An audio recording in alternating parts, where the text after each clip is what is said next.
la dissection des mots pour trouver leur sens. C'est un processus linguistique qui ne fonctionne pas toujours, surtout quand il s'agit de la composante grecque théos. Nous pouvons donner les exemples suivants. Bienvenue à la chaîne Nzilalowa du docteur Kiatizwa Lubandadio Lualuka. Merci de nous suivre. N'oubliez pas de vous abonner et d'appuyer sur la cloche de notification pour ne pas rater nos vidéos. Théologie. Elle découle de théos et logos.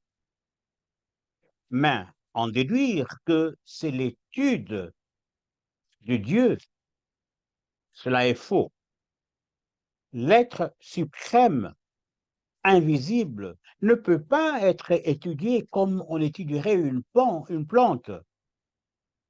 Par conséquent, tout théologien averti vous dira que la théologie est plutôt l'étude des révélations concernant Dieu. Prenons théocratie. Ce mot découle de théos et kratos, signifiant littéralement gouvernement par Dieu. Mais dans la pratique politique, on vous dira que non, Dieu n'a jamais gouverné directement une nation. C'est plutôt gouvernement par les représentants de Dieu.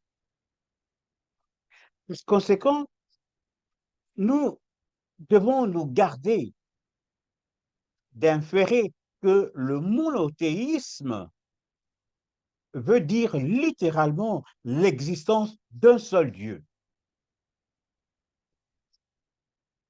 Comme preuve théologique, cette notion occidentale de monothéisme implique le Dieu créateur, c'est-à-dire que le Très-Haut est en même temps le créateur et l'unique Dieu.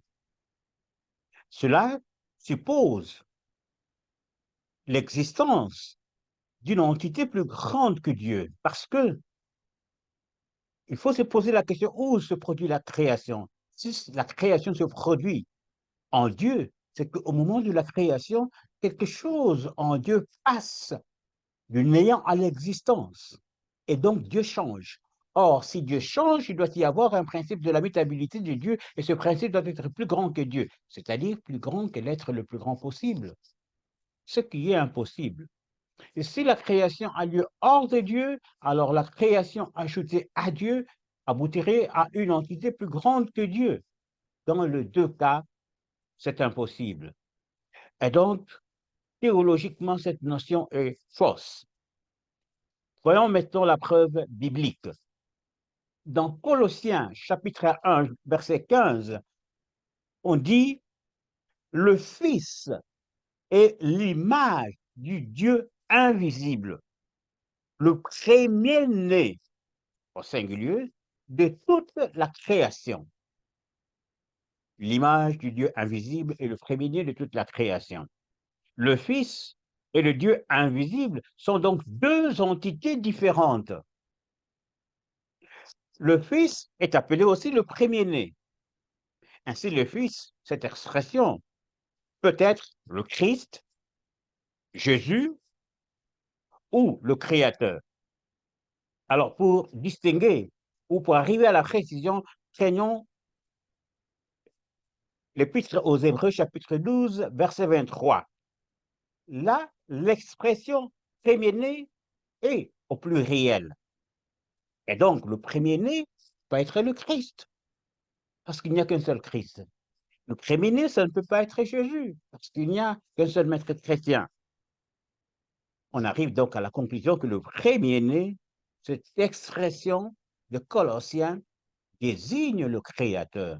Et donc, le livre de Colossiens fait une distinction entre le Dieu créateur et le Dieu invisible. C'est donc deux êtres différents, ce qui nie le concept de monothéisme comme un Dieu très haut créateur. Le vrai monothéisme vient donc de l'Égypte. Xénophane, le philosophe grec, nous dit qu'il y a plusieurs dieux selon la culture grecque, mais un seul Dieu selon la nature. La nature, c'est-à-dire la science qu'il a appris chez les Grecs. Il nous montre que pour les Égyptiens, il y avait un seul Dieu. Les Grecs ont appris donc la notion du monothéisme dans l'ancien Kémet, l'Égypte ancienne, où le Très-Haut était appelé seul Seigneur. Seul Seigneur se traduirait en grec par monothéos. Par conséquent, le vrai monothéisme implique un Dieu très haut, transcendant, qui trône au-dessus des divinités inférieures qui ne sont que ses manifestations.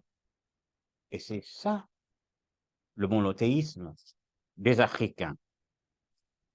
Et le monothéisme des Africains est donc démontrable, scientifique. Il est démontrable grâce à l'argument cosmologique kémétique. Cet argument peut être énoncé sommairement de la manière suivante. Je suis un être individuel, vous êtes des êtres individuels, et donc cet univers où nous habitons, cet univers temporel a une individualité. Il est donc l'œuvre d'une cause individuelle. La nature individuelle de cette cause implique l'existence d'autres causes similaires dans l'infinitude des possibilités. On a donc des causes potentielles et des causes effectives. Dans l'hypothèse que chaque création existe dans son créateur, il y a une entité qui inclut toutes les causes effectives et potentielles, et cette entité est donc l'être le plus grand possible. Cette entité est donc Dieu, le Très-Haut. Et on arrive à la conclusion que Dieu, le Très-Haut, l'être suprême, est indivisible et immuable. Parce que s'il était divisible et immuable, il devrait y avoir un principe de sa divisibilité, et ce principe doit être plus grand que lui, plus grand que l'être le plus grand possible, ce qui est une impossibilité. Donc Dieu est absolument indivisible et immuable. Dieu est aussi transcendant. Transcendant, c'est-à-dire que non seulement qu'il est au-dessus de tout, mais il ne connaît pas le mal, parce que s'il connaissait le mal, dans le contexte de son indivisibilité, en lui, connaître et être, c'est la même chose. Donc, s'il connaissait le mal, Dieu serait infiniment bon et infiniment mauvais, ce qui est aussi une aberration. Et nous avons vu dans Colossiens qu'on parle du Dieu invisible. Dieu est invisible. Même au ciel, personne ne peut voir Dieu. C'est que il est indivisible. Si vous le voyez, vous voyez sa totalité.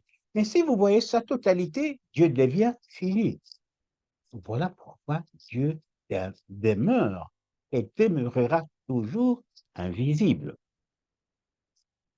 Et cet argument que nous venons d'introduire, que vous pouvez vous-même élargir en recourant à mon ouvrage Bukongo, que vous voyez derrière moi, ou d'autres ouvrages encore que j'ai écrits que vous trouverez sur Amazon. Et cet argument peut donc être élargi aux doctrines essentielles de la religion traditionnelle néo-africaine. Cet argument montre que le Dieu très haut est au-dessus des dieux inférieurs, parmi lesquels on trouve le Créateur. Il y a donc une différence entre le Dieu très haut et le Créateur, scientifiquement parlant. Ainsi donc, le monothéisme vrai est celui des Africains. Et ce monothéisme est celui du Congo, la religion Congo. Le vrai théisme Congo est conforme à l'argument cosmologique kémétique. Le prophète Simon Kimbangu nous révèle que dans ce théisme, il y a le Dieu très haut, tous les deux, qui est transcendant, c'est que les prières ne s'adressent pas directement à lui. Et en dessous de lui, il y a Mumba Loa, qui est le créateur de cet univers temporel. Et ensuite, il y a Congo. Congo qui n'est que l'ancêtre éponyme, l'ancêtre divinisé le plus haut du Bas-Congo. Ainsi donc, ceux qui perpétuent le sophisme selon lequel Nzambiampungu Tulendu, Mbumbaloa, Congo sont des noms différents d'un même Dieu, eh bien, ces gens perpétuent un théisme fallacieux de l'Occident. En conclusion, le vrai monothéisme est celui du négro-africain. Il implique un être suprême trônant au-dessus des divinités inférieures qui ne sont que ses manifestations. Et cet être suprême est unique parce qu'il est transcendant, parce qu'il est invisible. Ainsi, dans le Bukongo, Nzambiampungu Tulendu, Mbumbaloa et Congo sont des entités différentes. Enseigner le contraire, c'est perpétuer le sophisme théologique des Occidentaux. Je vous remercie. Si vous avez aimé cette vidéo, s'il vous plaît, likez et partagez. Pour en savoir plus sur ce sujet, veuillez consulter mes livres disponibles chez Amazon.